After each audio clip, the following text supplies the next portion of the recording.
Assalamualaikum sahabat. Kita akan membahas sedikit tentang VOC di Banten dan perlawanan rakyat Banten. Sultan Ageng Tirtayasa adalah putra dari Sultan Abul M. Ali Zakaria, Sultan Banten periode 1640-1650, dan Ratu Martakusuma. Sejak kecil ia bergelar Pangeran Surya, kemudian ketika ayahnya wafat, ia diangkat menjadi Sultan muda yang bergelar Pangeran Dipati. Setelah kakeknya meninggal dunia pada tanggal 10 Maret 1651, ia diangkat sebagai Sultan Banten ke-6 dengan gelar Sultan Abdul Fattah Al-Mafaqih. Nama Sultan Ageng Tirtayasa berasal ketika ia mendirikan keraton baru di Dusun Tirtayasa, terletak di Kabupaten Serang. Penaklukan Banten dan awal monopoli VOC. Alkisah, Sultan Ageng Tirtayasa dari Banten sudah sejak lama melakukan perlawanan terhadap kehadiran kumpeni di Batavia. Kebenciannya dinyatakan secara terbuka tanpa tedeng aling-aling. Sementara itu putra mahkotanya, Pangeran Haji, karena sudah naik haji ke Mekah, sebetulnya juga sama-sama sangat gigih dalam menegakkan syariat Islam, tapi menunjukkan persahabatannya dengan Belanda.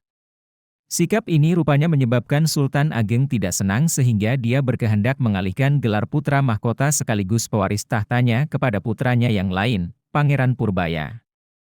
Banten kemudian terlibat dalam konflik perang saudara. Pangeran Haji yang tidak mau kehilangan kekuasaannya mencari dukungan dari kumpeni, sementara rakyat Banten berdiri di belakang Sultan Ageng. Perang pecah, pasukan kumpeni dengan dukungan Serdadu Ambon menyerang Banten. Pada tahun 1683, Sultan Ageng Tirtayasa ditangkap dan dibawa ke Batavia.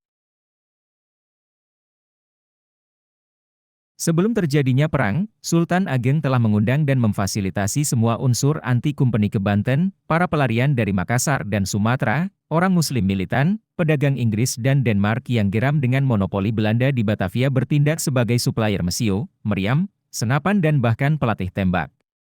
Sehabis Perang Banten, kegiatan pedagang Inggris, Portugis dan Denmark praktis berakhir di hampir segala tempat di Indonesia. Inggris yang terusir dari Banten mundur ke Sumatera dan membangun benteng di Bengkulu pada 1684. Mereka mempertahankan diri di situ selama 150 tahun, dan nantinya akan dipakai Raffles sebagai pusat perlawanan untuk mengganggu Belanda di Malaka. Sementara itu Portugis mundur ke timur.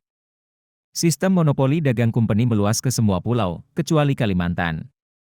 Saat itu Kalimantan belum dilirik karena kumpeni tidak melihat adanya produk dari pulau itu yang bisa dijual ke Eropa.